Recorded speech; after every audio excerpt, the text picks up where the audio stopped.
We're going to start the, okay. We will be recording the presentation portion of today's webinar, and then we will stop recording when we start the question and answer session. So I'd now like to welcome our panelist, Christina Holman, alum of the Master of Science program in Information Management in the, Innovation Management. And Christina corrected me on that, so I apologize, in the Gordon Institute. Christina, why don't we take it away? Great. Well, thank you guys so much for having me. This is a topic that I am really passionate about and always like to talk and discuss with others on. So let's dive right into this presentation. But first, to talk a bit more about me and my background, I'm a Master's in Science and Innovation Management alum. So I went to the TGI a few years ago in 2020 at the start of the pandemic. I'm also a graduate of Wellesley College. So if anyone's there, give a shout out in the chat. And my primary experience has been in product strategy and user design. I say that as kind of the general thread across my career journey, and with something that I was able to kind of navigate and piece together as I was working with the portfolio as a tool, not just for career applications, but also just to kind of really construct the brand and narrative around what I wanted to do. And by doing, this kind of product and user focus, it's led me to a diverse professional career. Right now I'm a privacy engineer at Google, and I've been here for about 2 years, but I've previously also worked in corporate spaces like the Cambridge Innovation Center and even Axion, which is a microfinance bank in economic development.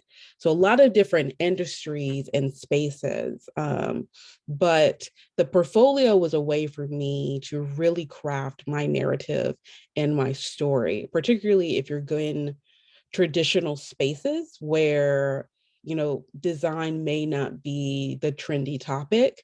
Being able to tell, right, what you do, or rather show what you can do, is a bit easier with a portfolio, since some of those keywords and lingo may not be on the radar for if you're working for government, for example.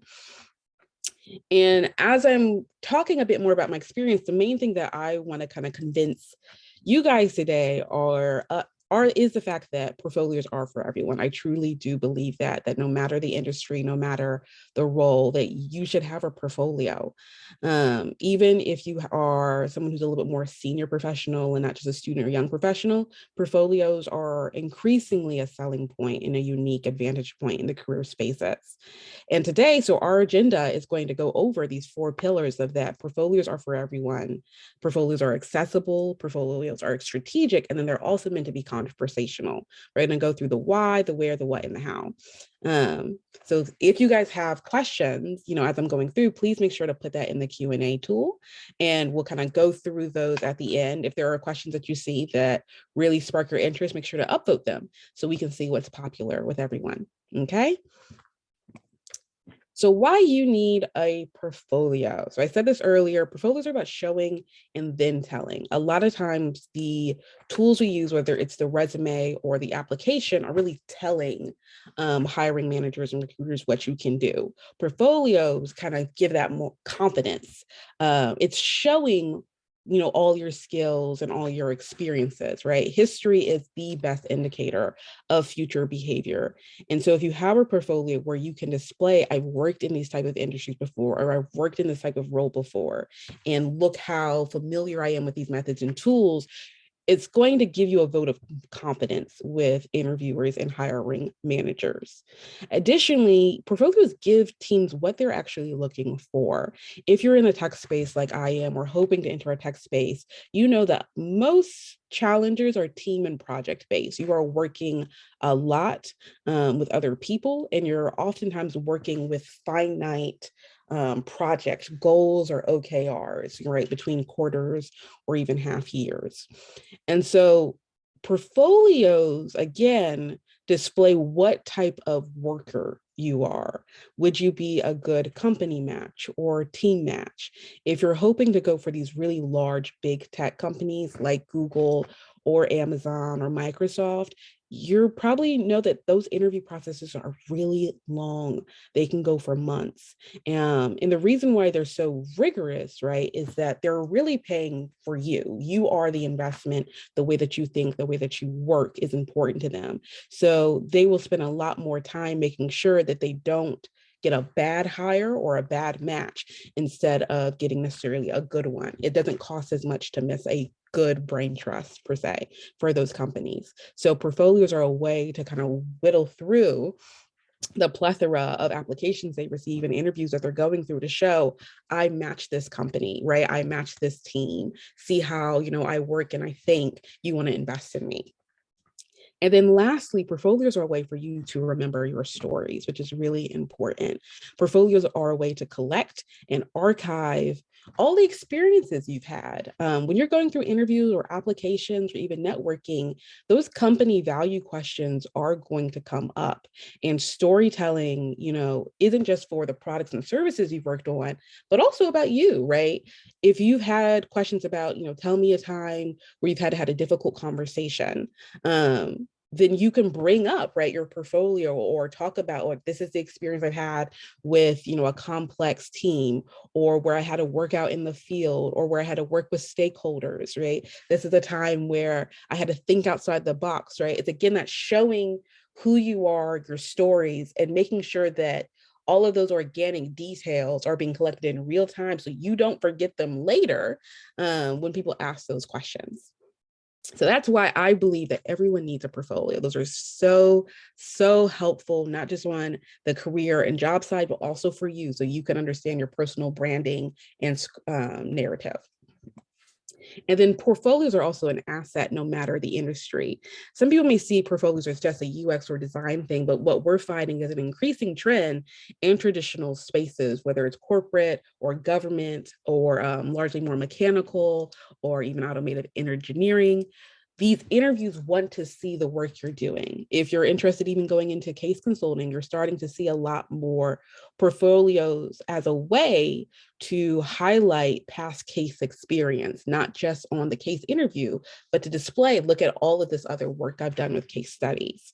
So we're seeing a lot more now with why people try to use it as a unique advantage point, okay, in addition to the interviews and the resumes and the applications or cover letters that they have.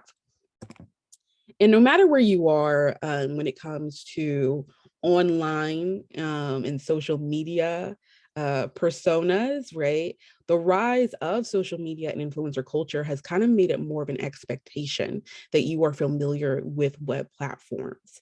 And so if you are a young person, you may already, be familiar how to work with Instagram or Twitter or Facebook and websites. If you're a more senior person, it may take a little bit more to kind of catch up on what the recent online trends and branding styles are. But there are tools to match all personal tastes, goals and familiarity levels. And these are a few that I put up here with Weebly or Wix or even Blogger and Google Slides, right? So this workshop, right, is here to help you begin to make that grunt work towards starting our portfolio, no matter where you are in the process, or even to reflect on what you currently have, all right? And once you've made that portfolio, or as you're really creating that portfolio, you want to define it within a larger networking and job strategy, focusing on what content you want to include, who's my target audience, who am I trying to market this to, who am I trying to engage, and then how am I going to use it, right? Whether it's at the mixers and the conferences, am I using it on my kind of social network, LinkedIn? What about blogs and posts? We want to kind of craft our portfolio medium around these three pillars. We'll focus more on the who and how later in the presentation, but this beginner-friendly workshop is really here to help you cultivate the what and make sure you have the key essential elements within your portfolio. Okay? So again, we're going to be going through background information, what deliverable details are needed, what type of images, audio visuals, and even how we're going to kind of bring in some of those revisions and drafts to show our process and thinking. So to get your hands dirty, immediately so, we're going to do a 5-minute exercise.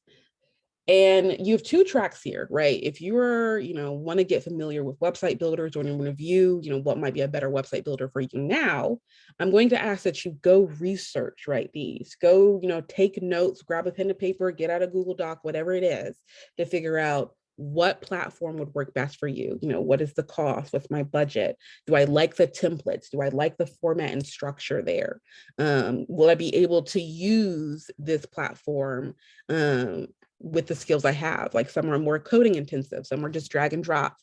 Take time to like research those and make notes of them. And then also, if you're on track B, right, the idea is for you to find portfolios in that field, right? So if you know that you want to do user design, or you want to go into consulting, or you want to go into program management, I want you to take those keywords, add portfolio to it or portfolio examples in the search bar, and start looking through what's available right now. What can you find online? How are those types of roles or people in those industries formatting and structuring their information and content? Are there certain styles, fonts, images that are present? What key patterns or trends seem to be present? Okay. So that is your 5-minute exercise. And I want to tap in Nicole here too. Do you have any, tips, 1 or 2 tips that you've seen at the Tufts Career Services for either of these tracks? So I think, and I actually just posted in the chat a link to the portfolio resources on our website. I would say my top 3 tips are know your audience, okay? And you mentioned that.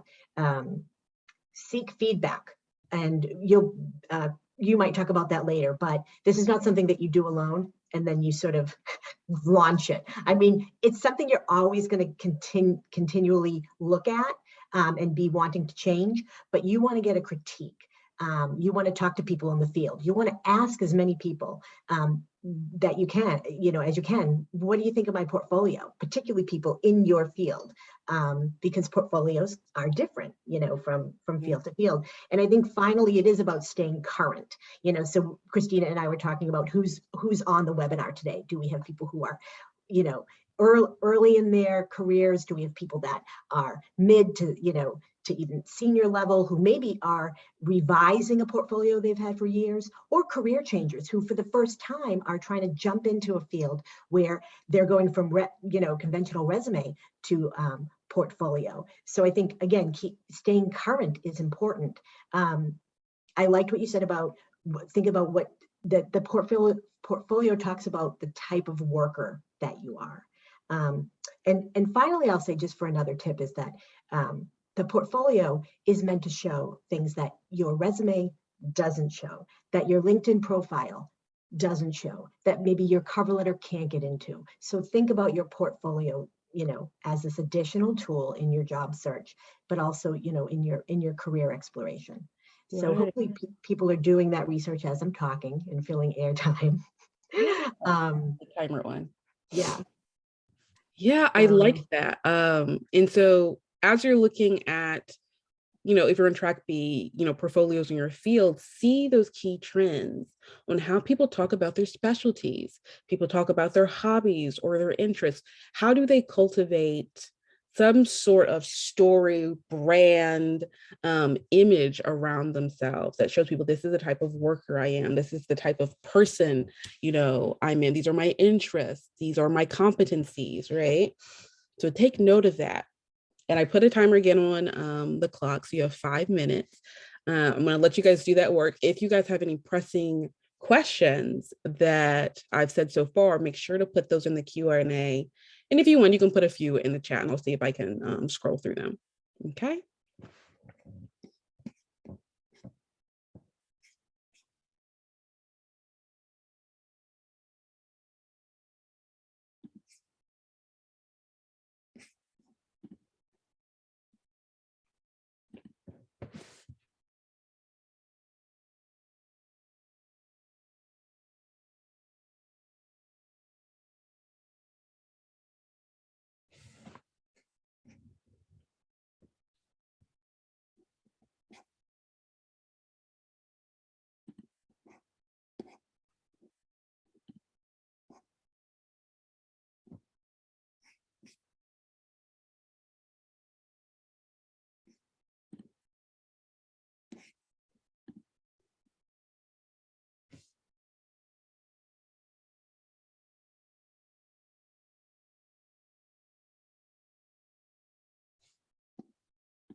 Okay, finish those last few thoughts.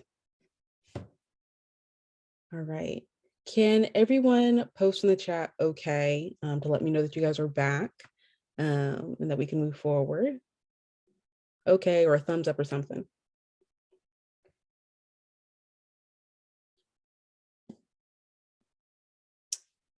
Okay. I see people are raising hands. All right. It looks like we're almost there.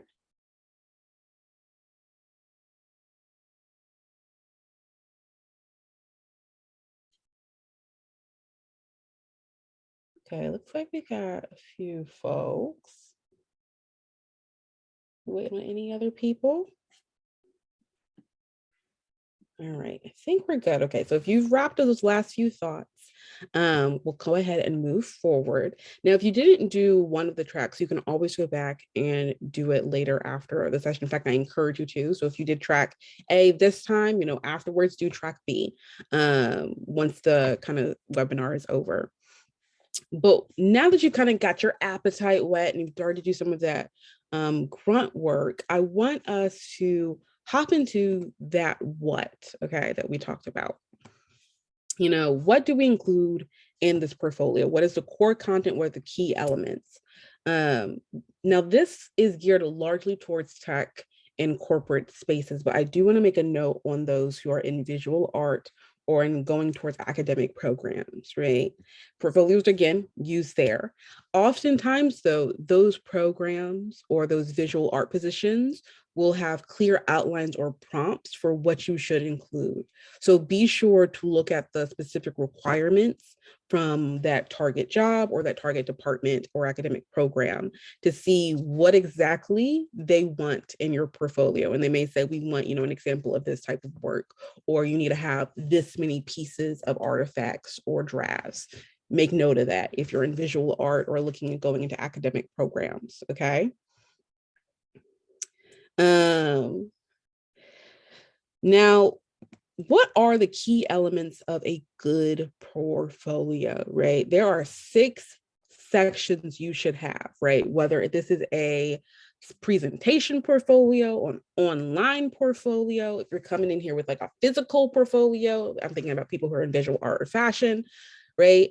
This is what you need. You need an introduction to yourself, right? The reason why you need an introduction is that this is another opportunity to put your name at the forefront, and we'll talk about that some more. You need a summary of the project. You need your background and key challenges. We'll discuss this on why I have made this separate from the core problem. And then after you've done the core problem, you need the solution, the results, and the takeaways, all right? Every project that you have needs to have at least 2 to 6, right? So if you are in engineering and you have had a plethora of projects that you have worked on in past classes, each one needs to be outlined like this, summary all the way down to results and takeaways, whether that's in a presentation format or if that's in an online format, okay? Now, what do I mean by introduction to you? This is the about me. Just like you have your resume, your application, your cover letter, your portfolio is another way for the reader to get acclimated. You can, again, get that kind of memory ingrained that this is a person who has these credentials or has this type of style or way that they work. This is another way and another opportunity to show how you are an asset and what makes you interesting, what makes you stand out. So you don't want to miss this section. Otherwise, you miss the mark a little bit, right? They're looking at your portfolio and they may forget like who did this and like who's this person's name and where they're from. So make sure you have that. And I want to highlight that, the bio, right, the about me section, changes across different formats. So these are 3 different bios that I have floated in the past. If you look at the top left, that's a bio for my LinkedIn, right? I wanted something short and sweet that has all these keywords that are readily searchable if someone is looking for me or looking for someone similar. And then on below that is a resume bio, right? Resume bios tend to be pretty cut and dry. They talk about what the role is, what some of your skills and competencies are. You talk about the years of experience. It's a little bit less flowery. and a little bit less personable, right? Now, if you look at the right, this is an online portfolio bio. It is very long, right? I have a separate page for about me. Now, it's no guarantee that they're going to go to this about me page, but if they do, right, this is an opportunity to showcase who I am, who my style, what I look like, the things I've done, my interests, really craft that narrative and story. I even have in this bio pieces about my hobbies, right? That below picture is me hiking up in Switzerland, right? Just to kind of give a showcase of, oh, this might be someone I want to work with, or I want to meet this person. Their styles might be different. This person seems fun. Take an opportunity, if you have that space to really craft some sort of image and brand around, who Christina is, or who Mark is, who Brian is, if you have that type of space, right? When your portfolio, this is a way to showcase that in ways that you otherwise wouldn't. And then jumping into your actual project, there are going to be some key things that people are looking for, right? They're going to be making sure that they can understand what your particular role and responsibilities are. Now, a lot of times, and I talk to young people or students, they forget this piece when they talk about their projects. All projects are team efforts, all projects are team efforts.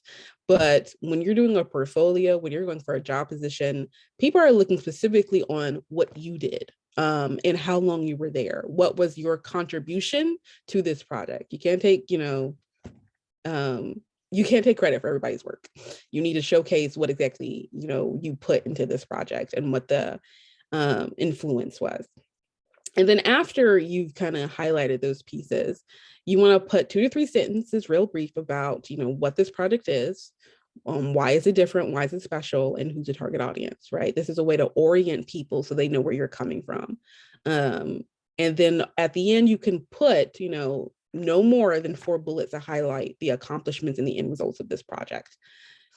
This is the summary that you need to have at the very top of any project entry. This is a way to get people to care and understand what exactly they're about to read next.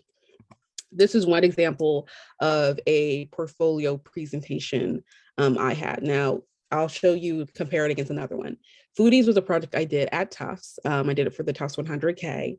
As you can see, there's a brief description at the top. And then I have a section underneath that highlights why is it unique, like why you should care about this project and why is it relevant to this presentation I'm giving to you or to this team. And then my roles and responsibilities at the bottom, right? What the title I had, and then anything else I did, how am I integrated with other teams too? Talking about distribution strategy. Now for the same project, right? Online, this looks different. Now online, I don't have a guaranteed, 1 hour, 30 minutes of this person's time. It's on a presentation. So I want to put things up at the forefront, even if they don't read everything else next, that they kind of understand the importance and value that I brought. So my role, right, in time is immediately brought at the top. We have the brief description, and then I've added those accomplishments. In the last presentation bit, I didn't have the accomplishments because I knew I would get there toward the end, right? I'm crafting the storytelling for those people. For this target audience on the online portfolio, it's not guaranteed you will have that full time. So you want to put it up at the forefront as much as possible in that brief summary to get them to read more, hopefully. Okay, does that make sense for everyone? All right, so we're going to move next.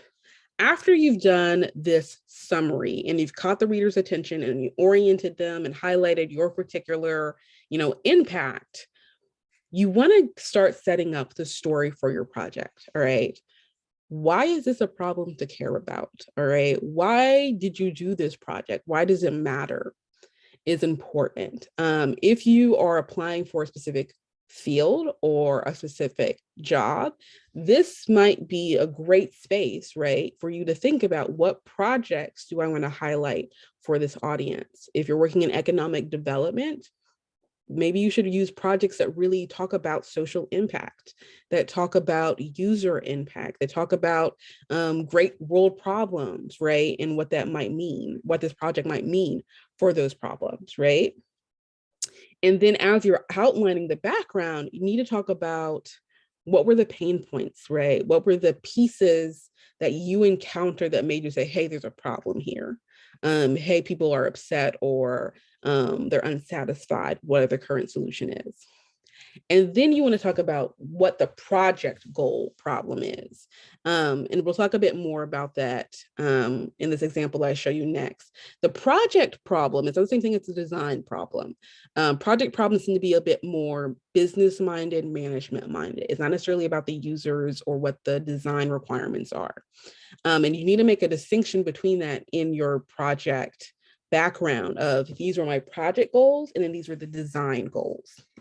This is an example of a portfolio pulled from online of a UX designer. And I'm going to highlight this particular section here that says goal and then underneath product goal. She makes a clear distinction here because one, the challenge and background is about this company, O Power, right? And them trying to put out a new product and help utility customers. But then the product goal, or rather the kind of relate to the design challenge, is about increasing digital engagement, getting commitments, bringing out tips, right? Those are different from the overall business and management lens you need for project focus. So make sure you have that in your background. It's another great way, particularly if you're thinking about going into management, to highlight how you are able to differentiate those two and navigate both of those goal tracks at the same time. So make sure that's in there as well, and you make that distinction. After you've talked about the project challenges and the background piece, then you can go into your core problem, the design challenge, the design problem, the user problem, or the client problem, whichever terminology you want to use. This is where you need to make sure that you are using proper industry language, tools, vocabulary, that you're meeting expectations for your audience. This is where you outline what methods you used and how you organized your thought process, how you collected information, whether it's through interviews or personas or A and B testing, whatever it is for that role or your field, you need to make sure, right, that you're using the proper methodology and highlighting you understand the current conversations. This is also a time to talk about your teamwork, right? How did you work with your team? How did you divvy up responsibilities? When did you guys work together? This is where you could put in some of those company value stories as well. And then bring in some of your deliverables, whether it's the charts or the diagrams, the concept cards, and these are UX terms I'm using, to show that you can iterate and adapt to new information as you're researching. If you're in consulting, right, this might be some diagrams, some mock-ups for clients, it might be statistics, it might be some numbers, right, some sample numbers that you're using. If it's for engineering, this might be more specifically you doing wireframes, you mocking up any type of electrical circuits, what the product pieces are. Whatever that deliverable is for your industry or your field, this is where you want to show that you can iterate, you can adapt, you can have drafts and then build on those drafts. All right.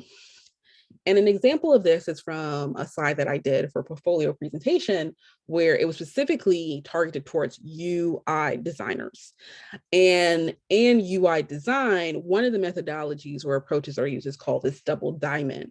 And so I made sure to have a slide in that portfolio that showed, okay, I use this particular framework lens to approach this problem, and showed them the kind of the stages.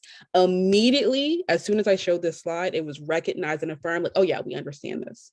Okay, yeah, we're familiar with this. We talk about this a lot, right? This is another way to kind of bring in those brownie points that I'm a good fit for the team. I understand the work that we're doing.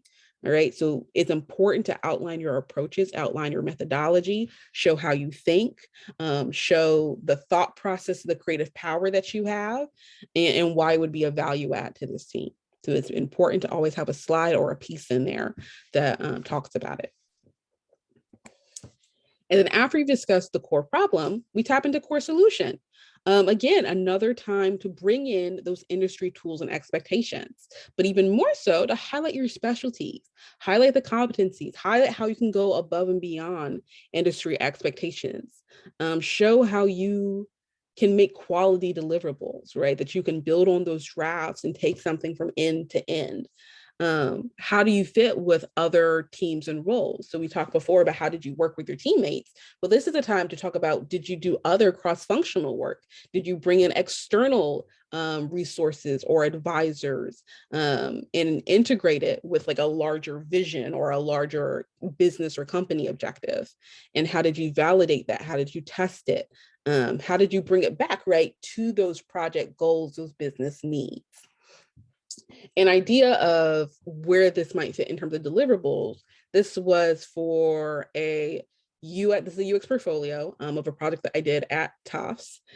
And I wanted to highlight a specific skill for the jobs and applications I was putting forth, which is prototyping. So I made sure to show, these different types of low fidelity prototypes, mock-up sketches, any type of diagramming and drafts, and talk about the parameters and way I was looking at it, whether it's size, weight, texture for this particular project. And I made sure to do that because my target audience would expect me to do it. And I also wanted to highlight, here's an example of how I prototype, how I work with other people, how I think about things and integrate the information I have, all right? And this is another example from a different portfolio online, which is more on reporting and UI and statistics. So even if you aren't necessarily UX minded, this is a time to talk about some of the statistical abilities, those financial abilities, if you're going into business, show how you can outline parameters, how you can use certain types of software and design kits. What components can you piece together from business knowledge or math knowledge, data knowledge, right? Are you familiar with Tableau? Things like that are important when you're highlighting the core solution aspect of your portfolio. This is to show competency, to show skill, to show specialty. So we've got another exercise to give you guys a break to kind of jump into this. And again, you can choose either track A or track B. If you know what field, industry, or role you want to go into, I want you to go on LinkedIn and start looking at profiles of people at those companies or in those type of positions. This is where you want to pull information and do research on keywords that keep popping up in their work. How are they describing what they do? What skills, right, are they listing and highlighting? What tools, what platforms, what methodologies keep coming up? You want to make sure, right, as you're working with your portfolio, that you are demonstrating that you can be part of those community conversations and that you fit right within the company, within the position, within that team. Track B is similarly about searching for key methods and tools. If you're not sure what exact role you want or what companies you're kind of looking for, but are generally, understanding what field or what type of conversations you like, look into articles and blogs around those conversations. Are there tools that are popping up? Are there certain company names that are popping up? Are there conferences, right, on, if you're interested in AI or assistive tech, what seems to be themes, what sessions, right, are being highlighted at those conferences and seem to be popular? This is information that you want to pull so that in your portfolio and even in your networking interview, you are demonstrating that you are aware of what is going on in this space and can stay on top of those trends. So you can choose either track A or track B. And I think, Nicole, you had a suggestion for track B on where other people could look for those key methods and tools and topics. So I am a big fan of looking at others' LinkedIn profiles, but I think, the keywords are really important. So when you're looking at others' profiles, keep track of those keywords. Also, job descriptions. I mean, as you're going through job descriptions and you're seeing what they're looking for, that's a source for keywords. To your B, search for key methods and tools. I'm a really big fan of professional organizations, and there's so much to be gained, even if you're not a member. First of all, usually professional associations or academic organizations have career center or some type of career track section, and the information is free. And pouring through that, you'll find some great tools. how to put your portfolio together or how to put your resume together. But again, the whole professional association website is full of keywords. I'm also a big fan of attending professional development conferences, and you don't necessarily have to be a member to attend things. And they have a lot of free webinars and networking events that are online. So that's what I'd say for key methods and tools. Also check out our website, the link that I posted earlier. Yeah. Okay. So hopefully you guys heard of that while you're still doing those tracks and skimming and searching. So I went ahead and started the timer. We're going to give you about 5 minutes to do that work, and then we'll come back and we'll kind of wrap up that last section and, start doing takeaways and results.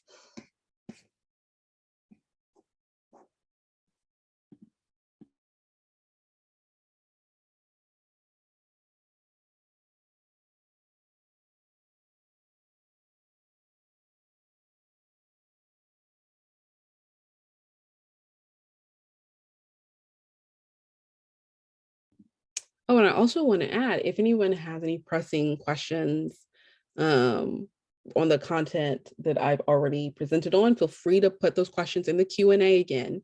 We'll cover those as, we're going, but more probably towards the end of the presentation.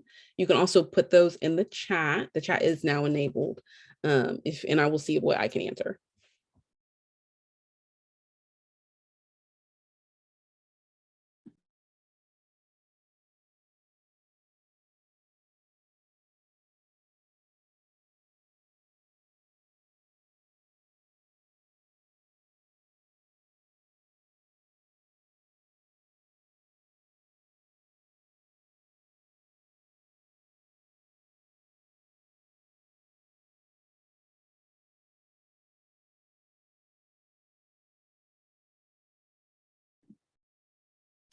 Oh, I see a Wellesley shout out. Hello, love Wellesley connections.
Okay, we have less than a minute left.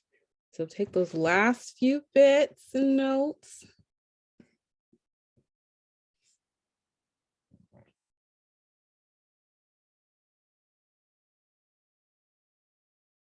Okay, and as people are returning, if you're finished, please put in the chat that you're back, that you're good to go.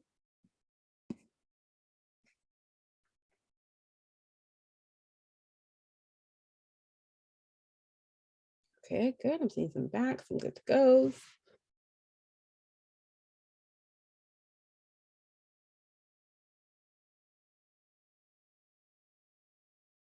All right. Okay. So hopefully that was helpful and you guys were able to take those notes. So last section that you want to have in a portfolio are your results and takeaways. This is where you want to show your accomplishments, if you got external validation of some sort, but this is also, again, to showcase, can you learn from mistakes? Can you reflect? Can you redirect? If you didn't meet any project goals or design goals, how would you change? How would you adapt differently? This is a way to show your overall attitude for this work. Again, portfolios are a way to showcase bits and pieces of your personality and style that you otherwise wouldn't be able to display in resumes or cover letters. They want to see who you are as a worker or as a teammate. Once you've cultivated this portfolio, so congrats on going through all those sections for each of your projects, you want to highlight, how do you use this portfolio? Are we working at mixers? Are we hoping for recruiters? If so, how do we increase engagement for those people? Do we want more public facing websites? Do we want to make sure it's attached to each of our email signatures? This is the time to brainstorm how you can really direct traffic more towards your portfolio or use it in the way that you desire, whatever that network strategy is. Now, I do want to highlight a specific type of portfolio that you will probably come across, especially if you are in the UX and PM space. This is the portfolio interview. Now, I put this in the how section because this is particularly for interviews that request portfolio reviews. These can be 30 minutes to 1 hour presentations. They are very conversational, they are very reflective, and they require a lot more detail and artifacts. This is something that you would create separate from like an online portfolio or your general presentation portfolio, because you're tailoring it to a specific job, prompt, or challenge. Now, if you're familiar with case study interviews or design challenge interviews, and I can provide resources for those later if you're interested, then this is similar, right? You want to tailor it to the prompt that is given. So you would pick a particular project or two that address the concerns and questions that the interview committee or team wants you to answer. And they're going to ask questions as we're going through each slide. Now let's recap our final thoughts. I want to make sure that you understand portfolios require you to do your research. You want to stay on topic, as Nicole mentioned earlier. You want to stay on trend. This is to highlight that you are a relevant and valuable applicant to a job or a position. And then you want to create a strategy for your portfolio. It's not just something that you set and launch, right? You do need to get feedback for it. You do need to kind of test it with some of your target audience. You need to check up on it and update it regularly to see how it fits into the game plan you have. And then use your portfolio to develop your style, craft your personal brand, craft your story. Oftentimes when you're cultivating resumes and cover letters, they do have to be kind of traditional and easy to read so it can get through some of those computer screeners. And even if someone's reading, like many of them, they don't want to go through a bunch of color. So oftentimes we say resumes and cover letters should be pretty minimal. Portfolios don't have to be that, right? Portfolios are a way to develop your style, showcase your personality.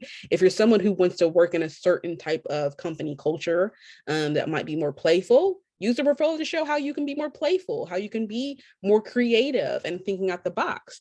If you're, want to work in a position that's a little bit more conservative and business-minded, showcase that in the style, the types, the fonts, the images that are used in your portfolio. It's another way to show, not just tell, who you are. And then finally, I want to leave you guys with the tidbits about you need to start your portfolios now. It doesn't have to be perfect right now, but you need to start organizing. You need to start drafting. Long-term memory, isn't always that great when you try to look back and pick up, okay, what did I do for this project? Who was I working with? Did I have a good time? Right? Oftentimes those memories can shift.